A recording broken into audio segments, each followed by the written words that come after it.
of how we're managing. So good afternoon and welcome to today's Tuesday topic, VBG Today.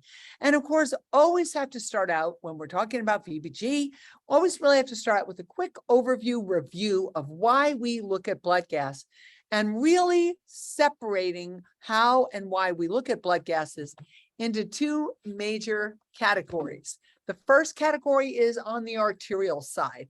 So what we look at on the arterial side in terms of, just remember as you join to mute yourself, thank you so much, that when we look at the arterial side, what we're really looking at is lung gas exchange. So we're looking at how much oxygen did we uptake into the blood after passing through the lung, and how much CO2 did we download to the lung. So I like to use those terms, uploading oxygen into the blood at the lung interface, downloading CO2 from the blood at the lung interface. So really quite importantly and wonderfully, when we talk about oxygen and carbon dioxide in the arterial gas, that is really about the lungs. That's about the lung ventilation. It really tells us nothing at all about the tissue.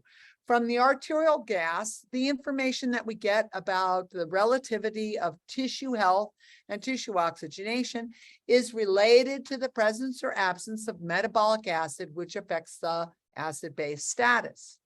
So why is it that the VBG is so important? Well, first of all, I've just told you, an arterial gas tells me about the lungs, but the VBG tells me about the tissues. The venous sample, if it's central, if it's mixed, typically those are the two we really like, central from the central line or mixed venous from the PA catheter, that the venous blood gas tells us about how the cells are doing. How much carbon dioxide do the cells present? How much acid, metabolic acid, do the cells present? How much oxygen are the cells using? I don't get any of that information, my friends, from the arterial blood gas. So the arterial blood gas is never complete without a venous sample. The venous sample tells us about cellular respiration, cellular contribution of metabolic acid, and adequacy of the oxygen that's been delivered in terms of how the cells use it. It is such a stunning, magnificent tool for evaluation, and we want to embrace it and understand it as fully as we possibly can.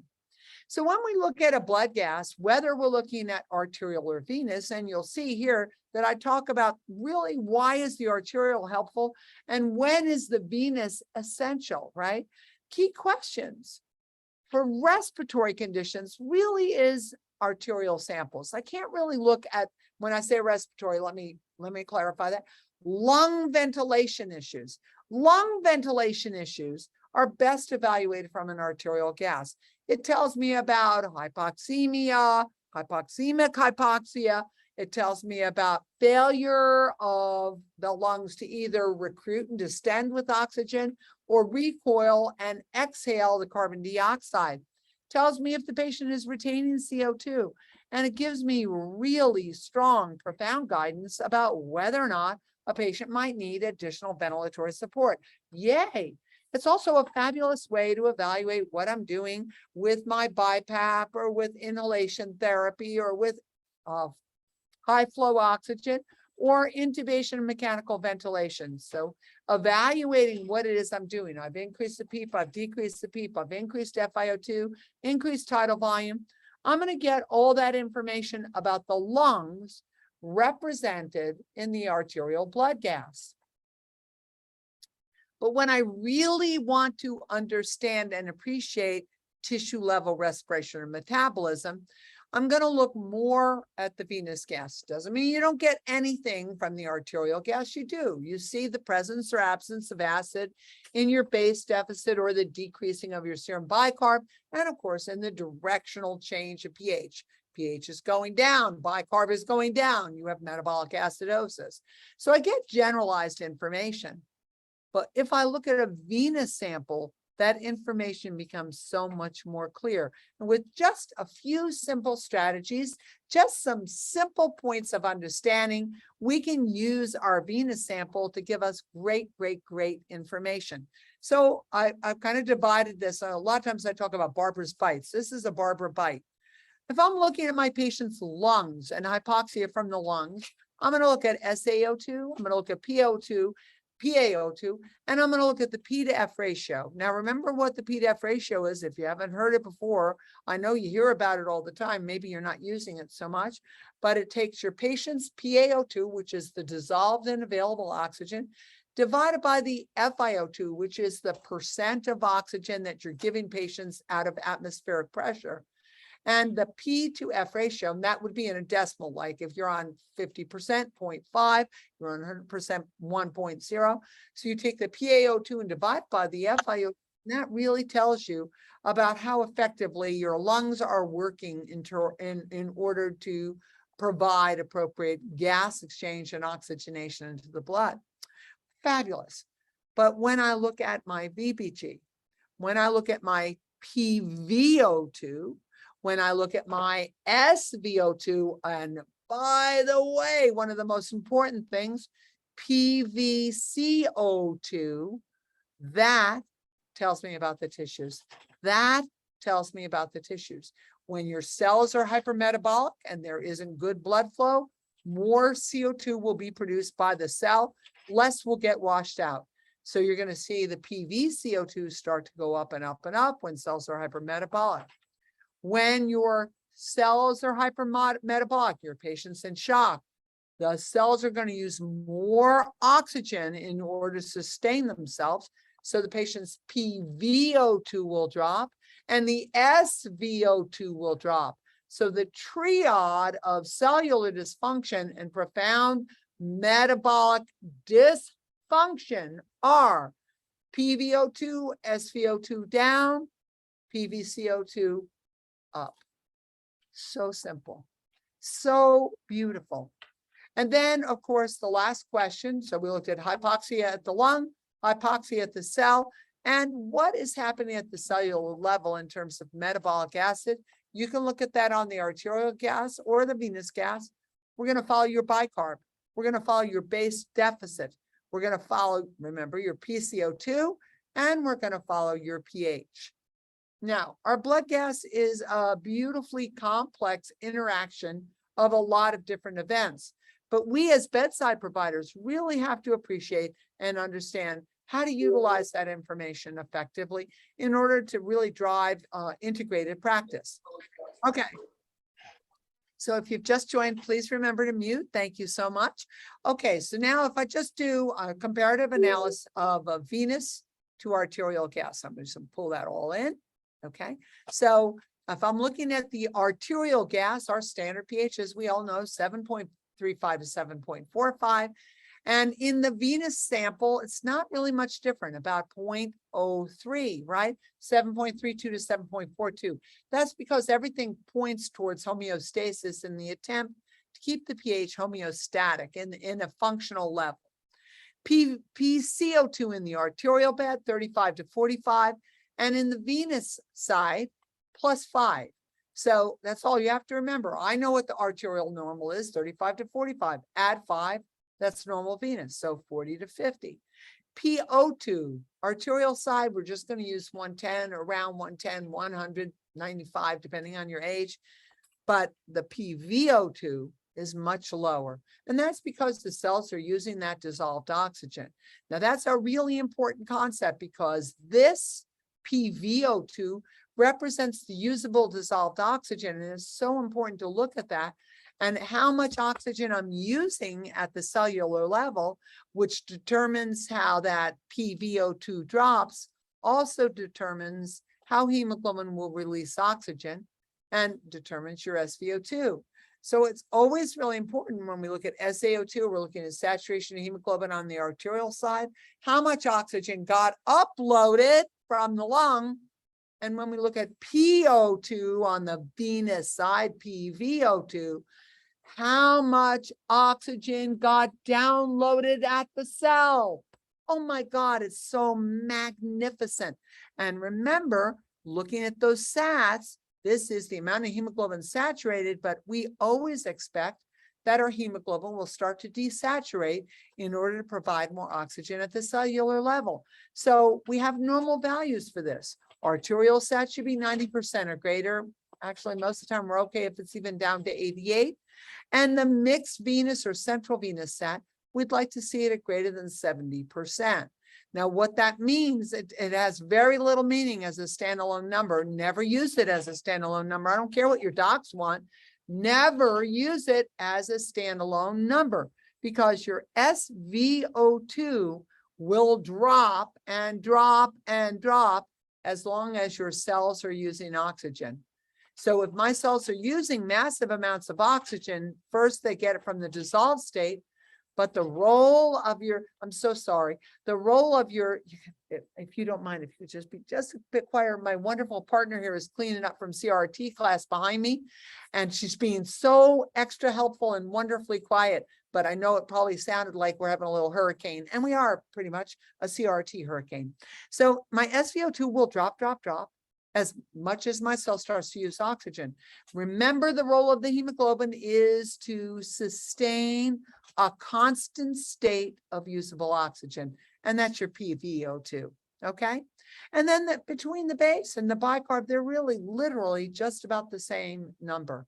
So there, you can measure that from the arterial gas, you measure it from the venous gas, but what you see from the venous gas, how much oxygen am I using? How much is my hemoglobin desaturating? And how actively am I producing the respiratory acid, carbon dioxide? So those are three things you don't really get from the arterial blood gas that you get from your venous gas. Now, overall, when we want to look at lung gas exchange, the arterial gas is what you should be doing. But when we want to look at what your tissues are doing, we really do want to appreciate and understand the venous gas.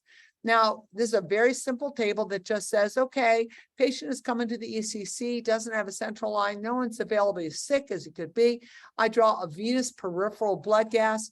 Here are the correlation factors that are basically correlate to your arterial blood gas. In terms of peripheral, it's plus 0.02 to 0.04. CO2, typically peripherally, is going to be a little bit less. Actually, it's a little bit more, sorry, 3 to 8 millimeters of mercury, whereas over here in a central, it's about 4 to 5 millimeters of mercury higher, and your bicarb or your base will be essentially the same. So what a wonderful opportunity for us to kind of use the venous sample to tell us about what we'd like to know about the arterial blood gas while we're waiting for a bridge or some way to measure an arterial gas and to measure a central venous blood gas. Now, when I talk about the central venous blood gas, there's a couple of things that are really important, and that is, how do you measure a central venous sample? So you have your triple lumen, you have 3 lumens, you have, I can't remember the colors except for the only one I care about, and that's the brown lumen. The brown lumen on your central catheter is always the most distal lumen. That is the lumen you want to monitor for CVP.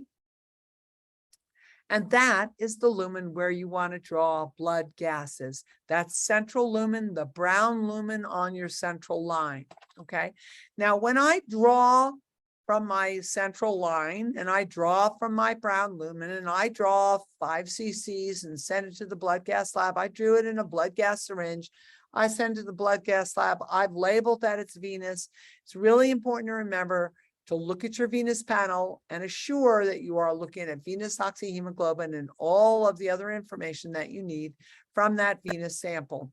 And it's also really important to remember that a central venous sample drawn from a central line at the very highest level, the distal tip of that, which is where your brown lumen connection is, the distal tip is just into the right atria.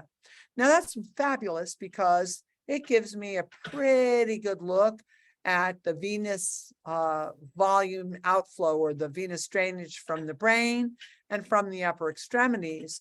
But typically, I'm missing out on the inferior vena cava mixture, and I'm absolutely missing out on the coronary sinus mixture. Now, what the heck did I just say? It sounded really confounding, but it's not.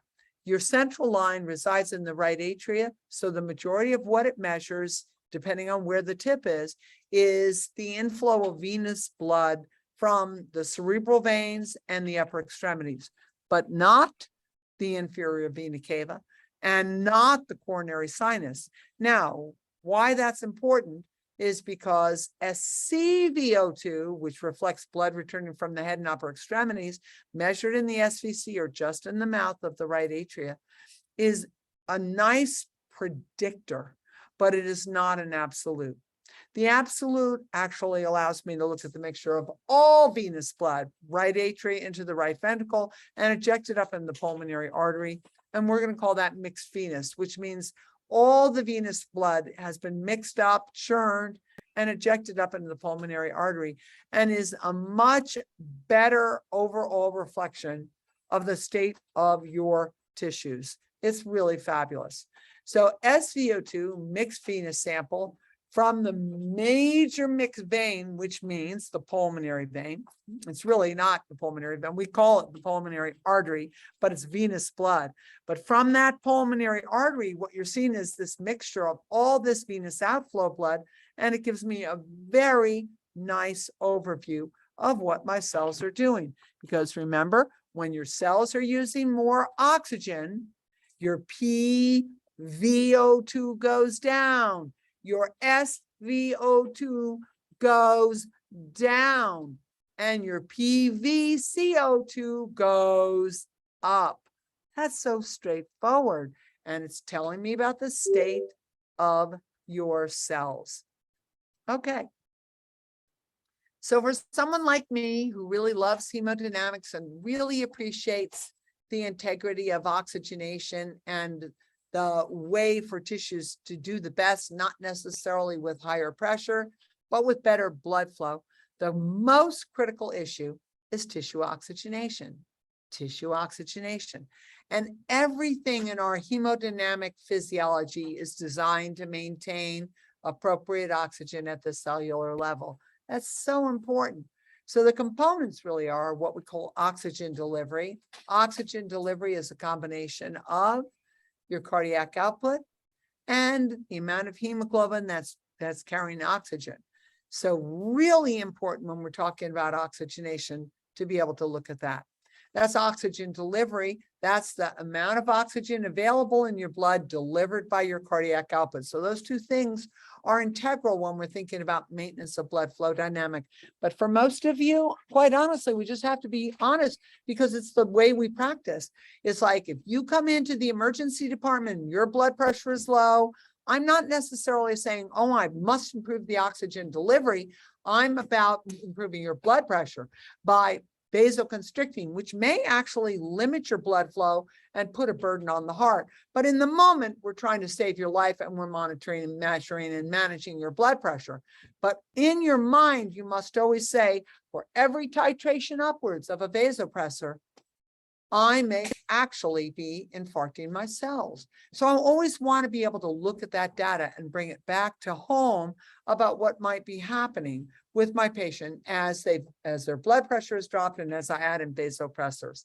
Something else that's really, really important about sustaining and maintaining oxygen is that the hemoglobin must actually fit into the capillary and release oxygen from the bound state. So bound to hemoglobin measures as oxyhemoglobin, and then that hemoglobin releases the oxygen, it dissolves in the blood, and by the way, is the only oxygen that's usable. So it's got to come off the hemoglobin, dissolve in the blood to be used by the cell. And that's why we always look at these gross measures of how much of your hemoglobin is oxygenated in the venous bed, because that tells us so much about cellular metabolism.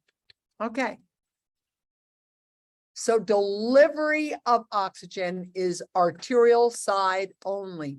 You're delivering oxygen from the lung through the left heart to the tissue. And the three components in this order. So when I see you in the halls and I say, tell me the components of oxygen delivery, I want to see them in that order. Cardiac output, the most important one and the factor of cardiac output will be the stroke volume, the amount of volume ejected by the heart per beat. Cardiac output is the most important one. It's the one the patient can manipulate themselves. Now, they don't necessarily manipulate stroke volume much, but they manipulate the heart rate. So their heart rate goes up in order to improve cardiac output. It is really important to remember that it is the stroke volume that is actually transporting that oxygenated hemoglobin, and that's one of the reasons we care so much about stroke volume. Number two, and it's a far second, but number two is the amount of hemoglobin you have, because hemoglobin carries oxygen. So since the hemoglobin has to carry the oxygen, we'd like to be sure you have enough hemoglobin to do that job. And in the last 15 years, after a few studies, very, very well-run trials, one of them NIH funded, lots of different centers, randomized prospective, Corwin and Ebert, the two separate authors, Corwin's trial and Ebert's trial, that basically said that for the majority, underline, underscore, boldface times Helvetica, purple, boldface, the majority of stable patients, a hemoglobin of 8 or greater is adequate. Okay, fantastic. But if I have a critical patient who has metabolic acidosis, the hemoglobin of 8 is not adequate. And when I'm asking for packed cells, I'm asking not based on the hemoglobin number, I'm asking based on the presence of metabolic acidosis. So incredible, really meaningful. And I really want to remind myself that when I'm asking for packed cells because I believe the patient is hypoxic, I do have to include my discussion. This is a patient who is acidotic and refractory. I've tried volume, we're on vasopressors. We are just not improving his acidosis. Could we give a unit of packed cells? Sometimes people will be a little bit, they'll say, well, it doesn't really matter. That's what all the studies show. No, the studies show that patients could have a much lower hemoglobin when they were normal, not when they were acidotic. And in those trials, by the way, patients who had lactic acidosis were excluded from the trial because a person who has a metabolic dysfunction that produces metabolic acid actually needs a higher hemoglobin. So that's a really important thing. You don't have to take my word for it. Read all about it. There's so much literature about it that talks about the application of a hemoglobin number, and just applying that just generally, that's not correct. So the terminology was, don't treat the hemoglobin number because many patients can tolerate a lower hemoglobin. And isn't that fantastic? I'm pretty sure I tolerate a lower hemoglobin. But if I had metabolic acidosis, I'm going to need more hemoglobin because that's what carries oxygen. And then very, very, very, very, very almost another state, distant third, is the saturation of that hemoglobin. So even though at the bedside, a lot of times when we're looking at our patients and we're worrying about their SATs and we're trying to get those SATs up, the thing is we are best served by increasing the stroke volume cardiac output and by increasing the oxygen carrying capacity, increasing the hemoglobin, and allowing our SATs to just be a little bit on the lower side so that we're not doing lung destructive mechanisms to try to recruit the lung and oxygenate the lung and oxygenate the alveoli and ultimately oxygenate aggressively this hemoglobin. Now, don't misunderstand me. I'm not saying you don't care about it. You do. You're going to care about it a lot, but you've got to put that into the context of your situation. Now, when a patient's tissues need more oxygen, the very first compensatory response, patient-initiated, is to increase cardiac output, both by increasing the heart rate and by venoconstricting, returning more blood volume to the heart so the blood can pump more volume, and therefore increasing their stroke volume. Stop making urine, start to hold on to that water so you can increase your stroke volume. But the immediate compensatory response is to increase the heart rate. And that's what we see when we go into the room of a critical patient who has a sustained tachycardia. That's always a compensatory mechanism, an attempt to deliver more oxygen. So this is a simple barber cartoon. You can tell it's a barber cartoon because it's really simple, and it's not anatomically correct, nor did I want it to be. I wanted to divide the body into basic two halves: post-lung, pre-left heart, post-lung, pre-cell. Post-lung, pre-left heart, post-lung, pre-cell. The pump that generates that mobilization is the left heart. So the left heart is moving that oxygenated CO2 reduced blood, accepting it into the LA, into the LV, and ejecting it out. And we hopefully see a patient typically who's going to have a PO2 of around 100 and an SaO2 of around 95 to 100%. That means they've got oxygen available. It means that they've got dissolved oxygen available, that's the PO2, and they have reserve oxygen or bound oxygen available, that's the SaO2. But by the way, my friends, from those numbers, the PaO2 and the SaO2, I don't know a thing about your cells, nothing. And all of that is about your cells. So if I'm just looking at the arterial blood gas, I'm missing a major component of that story. How I'm going to evaluate the end of that story is that as blood bifurcates into many millions of capillaries and all those red blood cells move in there in order to promote oxygenation of a cell. So I'm going to use my dissolved oxygen. So I'm using dissolved oxygen. We don't just say, sorry, that was your cash for today. You can't have any more. No, you're going to start to release oxygen from the hemoglobin. But I can't see that in the arterial bed. That's the problem with the arterial gas. Beautiful for the lung, terrible for the cell. For the cell, I've got to have a venous sample, and you're going to choose a proximal vein, central vein, or the distal vein, which is the pulmonary artery. Any one of them, but you've got to understand how you're putting them together in terms of your interpretation of what's occurring for your patients. Okay, so now that blood flows past the cell, cells use oxygen, and blood flows now to the right atrium. And I've got a catheter here, either in the SVC or a catheter in the right atrium, and I'm measuring the saturation of hemoglobin in this mixed venous bed. And normally it's going to be around 65 to 85%. So let's just take that low end, 65, and the low end here, and I'm going to say 100.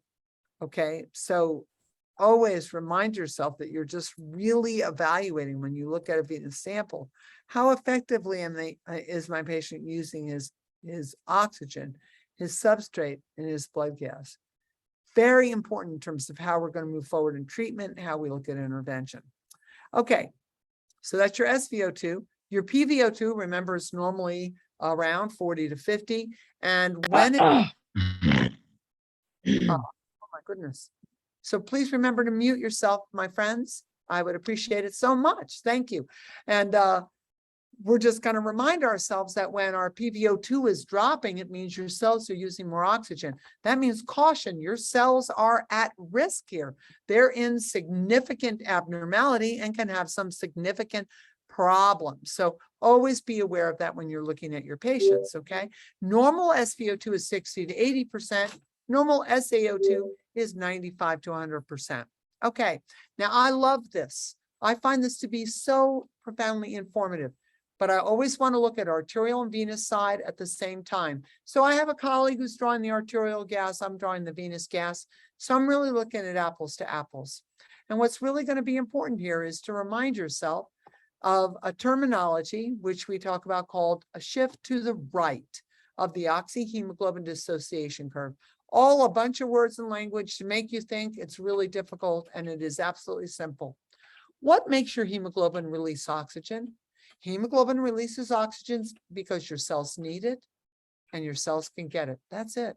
My cells need oxygen because I'm hypermetabolic. My cells need oxygen because I'm in pain, because I'm agitated, because I have a fever. My cells need oxygen because I'm septic. So where do they get that from? It has to be released from the hemoglobin to dissolve in the blood to be used by the cells. That's what it means. Shift to the right means stimulating the hemoglobin to release oxygen. That's all it means. Only oxygen that's dissolved in the blood can be used by the cells. So as long as it's bound to the hemoglobin, that's wonderful because it's a reserve for me, but I can't use it. It must come off the hemoglobin and dissolve in my blood. Now, That's your second compensatory mechanism. The first one, remember, is to increase delivery, cardiac output, hemoglobin, saturation thereof. Cardiac output, hemoglobin, saturation thereof. Second compensatory mechanism is for the hemoglobin to aggressively release oxygen because cells need it and they can get it. So how fantastic is that? It's a wonderful opportunity.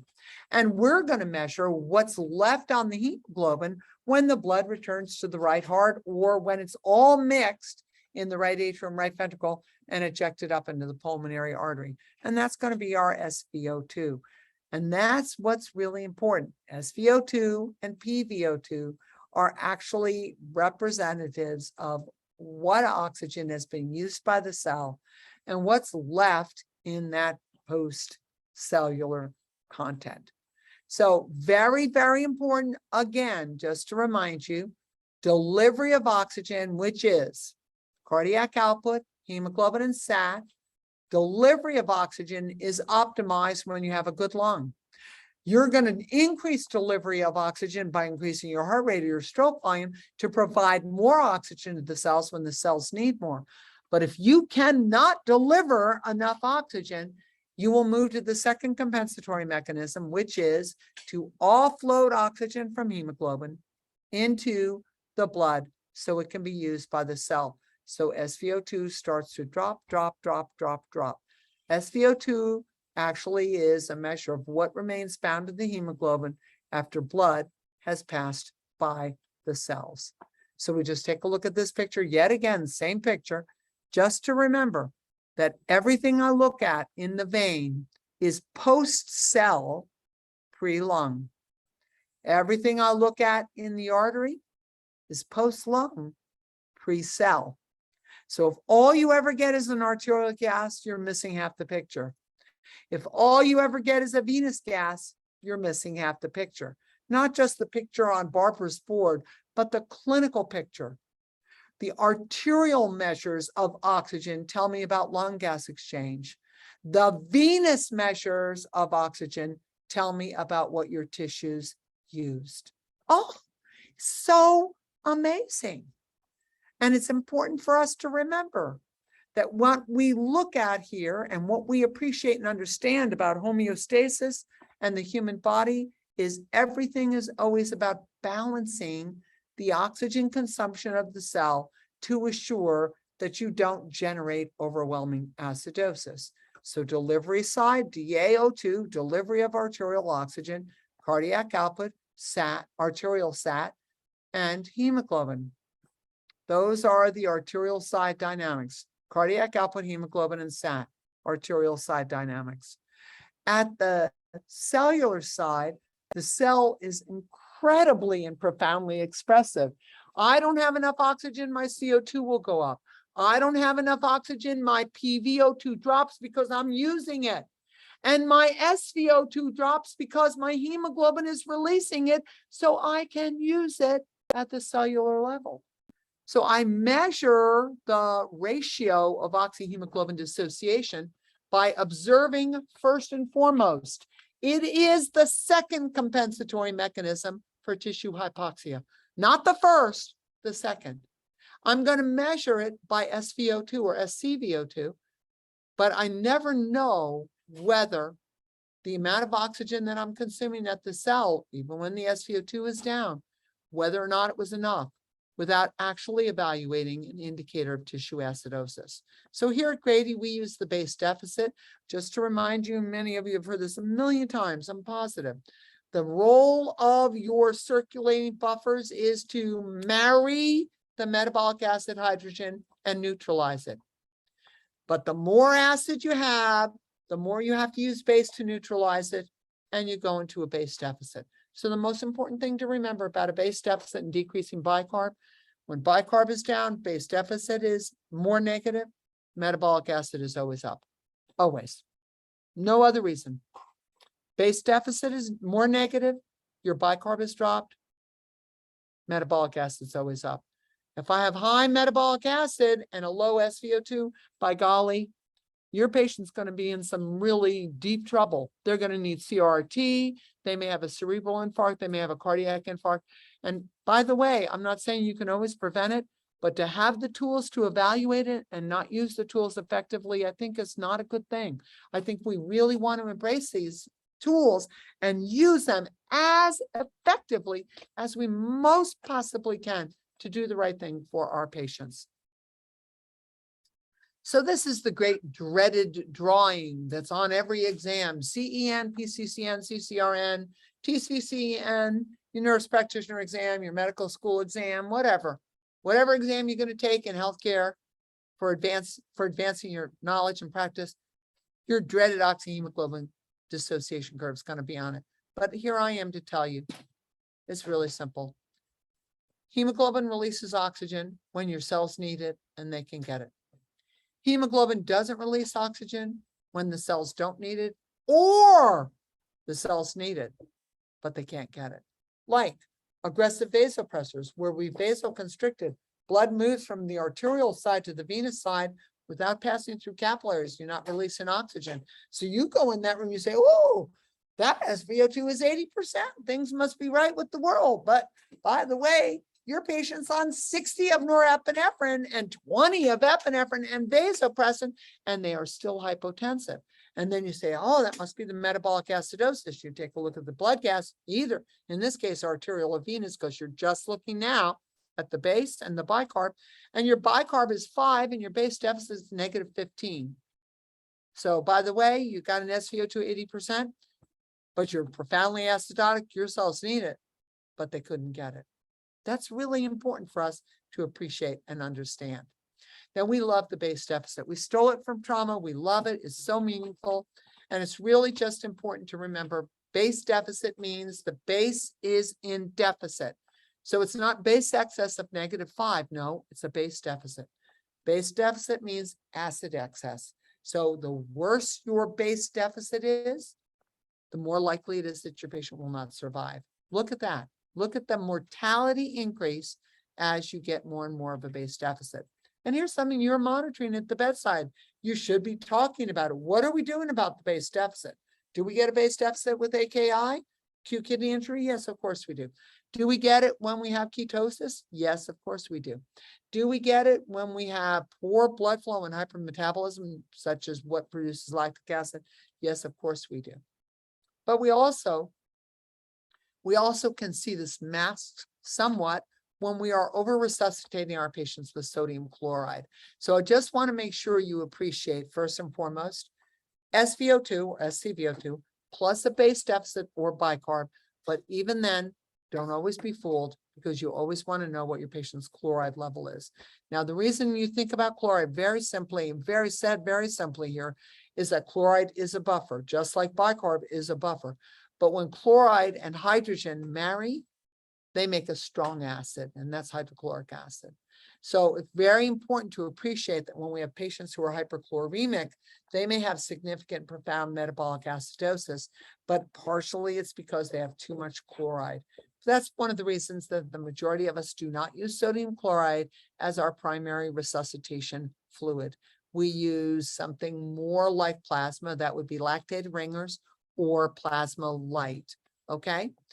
All right, now when delivery is inadequate, that's pretty straight. We're gonna look at the tissues, and what we're gonna see is that our SVO2 will be low. Now that happens when your demand is high and you have a good delivery. It also happens when your demand is high and your delivery is poor, okay?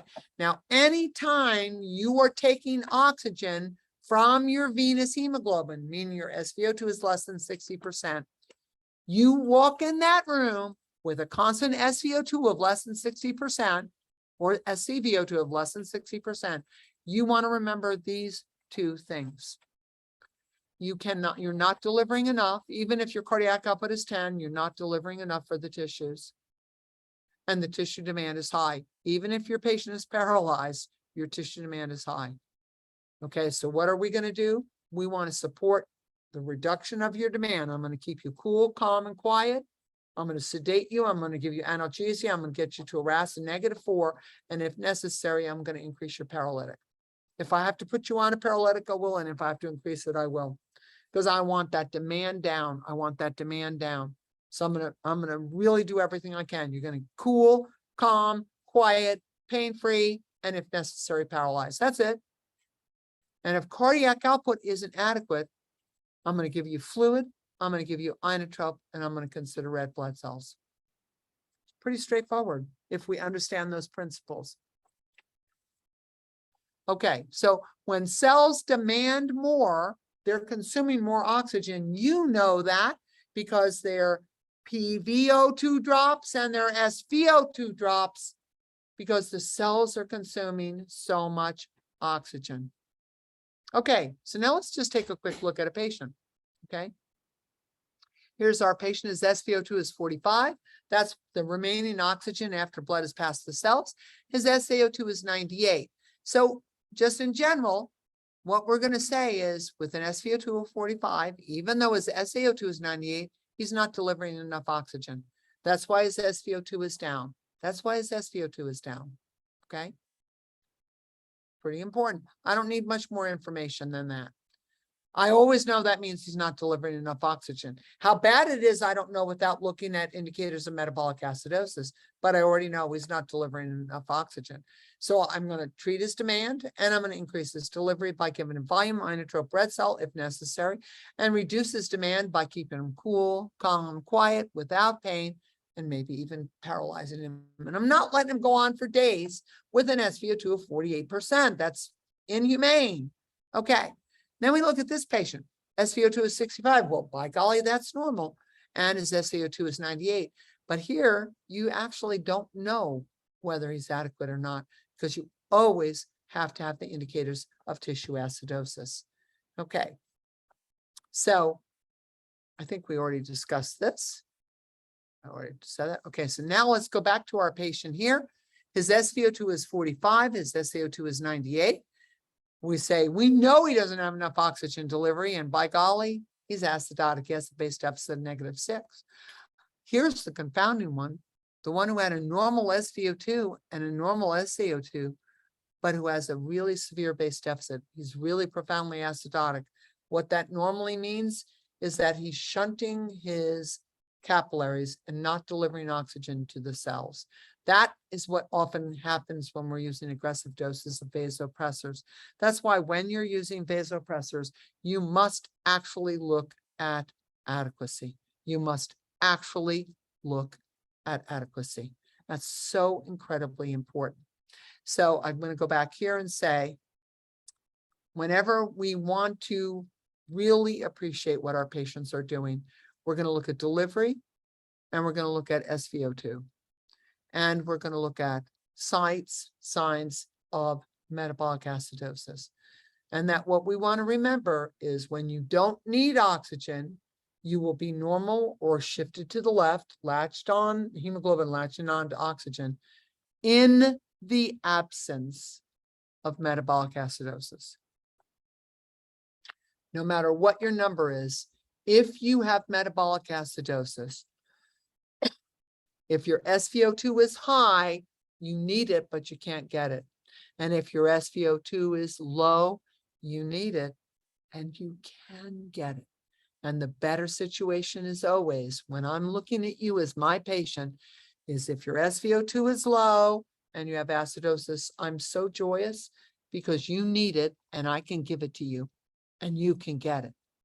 When your SVO2 is normal and you're profoundly acidotic, you're not using the oxygen that's being delivered. That is a way more disastrous situation, and typically is the promoter of the understanding of things where we really have a loss of blood flow at the capillary, such as severe sepsis and septic shock, and such as vasoconstrictor-induced hypoperfusion. So a really important perspective, always really, really important, is to remember that at the center of this is always our patient, and that SVO2 is never complete.